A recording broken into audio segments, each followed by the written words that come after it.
এই গরমে যদি ঠান্ডা ঠান্ডা বেলের শরবত হয় তাহলে মন্দ হয় না। নমস্কার বন্ধুরা, আমার রান্নাঘরে তোমাদের সকলকেই স্বাগত জানাই। আজকে আমি বেলের শরবত বানাবো। আর এই বেল প্রচুর গুণাগুণ আছে। এই বেল খেলে কিন্তু আমাদের পেট পরিষ্কার রাখে। ভিডিওটিকে স্কিপ না করে শুরু থেকে শেষ পর্যন্ত সাথে থাকার জন্য অনুরোধ রইল। আর একটা লাইক, কমেন্ট, শেয়ার আর সাবস্ক্রাইব করে আমার এই ছোট্ট চ্যানেলটির পাশে থাকবে।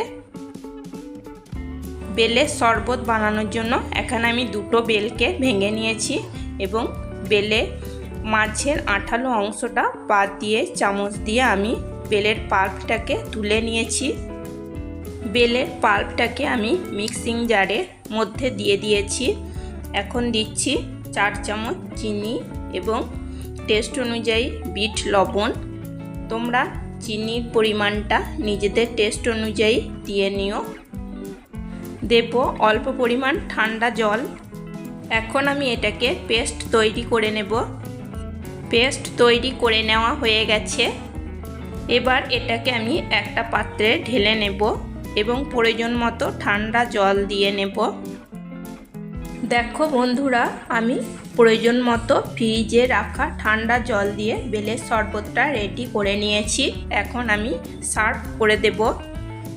খুব সহজভাবে আমি বেলের শরবত বানিয়ে নিয়েছি এবং এটা খেতেও কিন্তু ভীষণ টেস্টি হয়েছিল। তোমাদের যদি ভালো লেগে থাকে তাহলে একবার এইভাবে বানিয়ে খেতে পারো। দেখবে এটা খেতে মন্দ লাগবে না, ভীষণই ভালো লাগবে। এখন আমি এর মধ্যে দিয়ে দিচ্ছি 1 টুকরো করে বরফ।